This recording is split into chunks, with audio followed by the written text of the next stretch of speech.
Dando continuidade, eu vou falar sobre os recursos criminais em espécie. Vai ser destrinchado durante a apresentação a base legal do recurso, o cabimento, o prazo, a competência, o processamento e os efeitos. Bom, os recursos, no geral, ele é dividido em duas classificações. A primeira são recursos comuns e também tem os recursos especiais. Os recursos comuns, eles incluem a apelação criminal, o recurso em sentido estrito, que é o famoso rese, embargo de declaração, a carta testemunhável, embargos infringentes ou nulidades, o recurso ordinário constitucional, o agravo em execução penal, a reclamação constitucional também. Esses 8 são consideráveis os recursos comuns. Os especiais vão ser o restante, que são recurso extraordinário, o recurso especial, o agravo de instrumento, o agravo regimental, o embargo de divergência e a correção parcial. Bom, depois disso, entrando no recurso escolhido, eu escolhi a apelação criminal. Primeiramente, a base legal da apelação, ela está nos artigos 593 a 606 do Código de Processo Penal. E também, fora desse capítulo aí, no 416 também do Código de Processo Penal. Bom, o cabimento, logo no começo dos artigos do capítulo, a gente fala sobre o cabimento. Eu vou ler aqui. Bom, logo no caput do artigo fala assim: caberá apelação no prazo de 5 dias. Inciso 1º, das sentenças definitivas de condenação ou absolvição proferidas por juiz singular. Inciso 2º, das decisões definitivas ou com força de definitivas, proferidas por juiz singular nos casos não previstos no capítulo anterior. Bom, esses 2 incisos, eles falam sobre o juiz singular. Já no 3º inciso, ele fala das decisões do tribunal do júri, quando? E aí vai ter as hipóteses, né? Que são a linha A, ocorrer nulidade posterior à pronúncia, a linha B, for a sentença do juiz presidente contrária à lei expressa ou à decisão dos jurados, a linha C, houver erro ou injustiça no tocante à aplicação da pena ou da medida de segurança, a linha D, for a decisão dos jurados manifestamente contrária à prova dos autos. E aí vem o parágrafo 1º, que diz assim: se a sentença do juiz presidente for contrária à lei expressa ou divergir das respostas dos jurados aos quesitos, o tribunal há de quem fará a devida retificação. E assim segue os demais parágrafos que posteriormente irei explicar para vocês. Bom, o protesto por novo júri foi revogado na reforma do Código em 2008, que são os artigos de 607 e 608 do Código de Processo Penal. Foi revogado pela Lei 11.689 de 2008, né? Obviamente. Bom, uma observação é que os crimes dolosos contra a vida com condenação igual ou acima de 20 anos de reclusão, eles comportavam um pedido para novo júri. Aí, no caso, foi revogado. Contra a decisão de absolvição sumária do artigo 397 do Código de Processo Penal, também cabe o recurso de apelação. Se não absolver sumariamente, o efeito irá prosseguir né? Com designação de audiência de instrução e julgamento, sendo que, nesse caso, caberá habeas corpus pela defesa. E também vai caber apelação nos juizados especiais criminais, que é diferente do normal. Com prazo único de 10 dias, no caso já é um prazo diferente, para apelar ou contrarrazoar, que está descrito no artigo 82 da Lei 9.099 de 95, que é dos juizados especiais criminais. E são em três situações que será cabível isso. Na decisão que homologa ou não a transação penal, que está descrito no artigo 76, parágrafo 5º, decisão que rejeita a denúncia ou queixa, que está descrito no artigo 82 do caput, e a sentença de mérito, que é no artigo 82. Bom, até aqui a gente falou, até como eu falei, até o inciso segundo é juízo singular, que foi o que a gente falou até agora. E já algumas observações sobre o tribunal do júri. Bom, a sentença do tribunal do júri,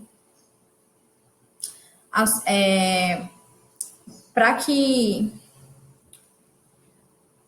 quando vai fazer a apelação no tribunal do júri, a pessoa que estiver apelando, ela vai ter que, não basta só fazer o recurso de apelação, ela tem que especificar conforme o que a gente leu, que está descrito aqui no artigo. Ou seja, ela vai ter que especificar os incisos e as alíneas. Em qual inciso que cabe, em qual alínea também, que envolve esse recurso, sob pena de não ser reconhecido. Então, não é como no geral, é uma coisa mais específica. Bom, aí uma súmula que especifica sobre esse assunto é a súmula 713 do STF, que fala assim: o efeito devolutivo da apelação contra decisões do júri é adstrito aos fundamentos de sua interposição, como a gente falou agora. Bom, as alíneas A e D do inciso 3, que é sobre o tribunal de júri, do artigo 593 do CPP, e os casos de anulação do júri. A linha D só poderá ser invocada uma vez, que eu vou ler aqui para vocês, a linha D, que vai ser a decisão dos jurados manifestamente contrária à prova dos autos. Se o juiz de primeiro grau ele não conhecer da apelação, cabe rese, que é o recurso em sentido estrito. Aí, se não reconhecer o rese, aí cabe a carta testemunhável. E se o desembargador, relator do tribunal, não conhecer da apelação em segundo grau, aí vai caber o agravo regimental. É preciso ter cuidado com a relação de subsidiariedade com o recurso em sentido estrito, o rese, conforme fala no artigo 593, no parágrafo 4º do Código de Processo Penal, que diz assim: quando cabível a apelação, não poderá ser usado o recurso em sentido estrito, ainda que somente de parte da decisão se recorra. Bom, então, primeiramente, deve ser analisado se cabe o rese. Não cabendo o rese, talvez possa ser que caiba apelação. Segundamente, se couber rese e apelação, um ou outro, deve prevalecer a apelação. A apelação é prioridade nessa situação, nesse sentido aí. Por exemplo, a revogação de prisão preventiva ou absolvição. Bom, quanto aos prazos, que eu falo seguidamente aqui nesse capítulo do Código, a apelação é 5 dias para interpor o recurso no juízo AQO, que é um prazo próprio da apelação, isso daí. E mais 8 dias se for crime comum, ou 3 dias se for contravenções, para juntar as razões recursais, que é um prazo impróprio. Bom, um detalhe aqui: 8 dias para as contrarrazões, ou 3 dias de contravenções, ou 3 dias para o Ministério Público, que são em ações privadas, conforme o artigo 600, parágrafo 2º do Código, que fala: se a ação penal for movida pela parte ofendida, o Ministério Público terá vista aos autos no prazo do parágrafo anterior. Qual é esse prazo? 3 dias. O parágrafo primeiro fala assim: se houver assistente, este arrazoará no prazo de 3 dias após o Ministério Público.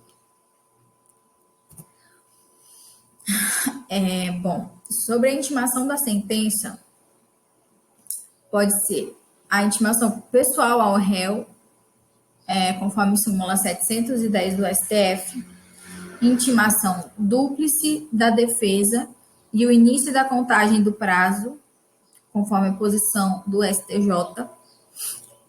2 ou mais réus, o prazo será comum, conforme o artigo 600, parágrafo 3º, que diz: quando forem 2 ou mais apelantes ou apelados, os prazos serão comuns.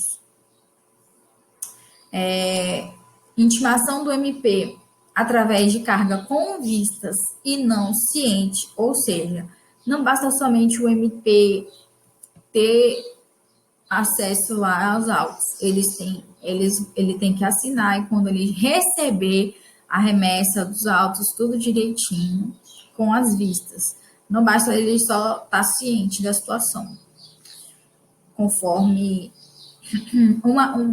um exemplo disso é do habeas corpus do STF, que é o 83.255 de São Paulo. Já os prazos do assistente de acusação vai ser diferente. Bom, para recorrer, ele vai ser habilitado 5 dias. Para contrarrazoar, vai ser habilitado 3 dias, conforme o artigo 600, parágrafo 1º do CPP, que a gente acabou de ler. E não vai ser habilitado 15 dias, conforme o artigo 598. Depois do prazo do Ministério Público, conforme a gente leu, e conforme a súmula 448 do STF.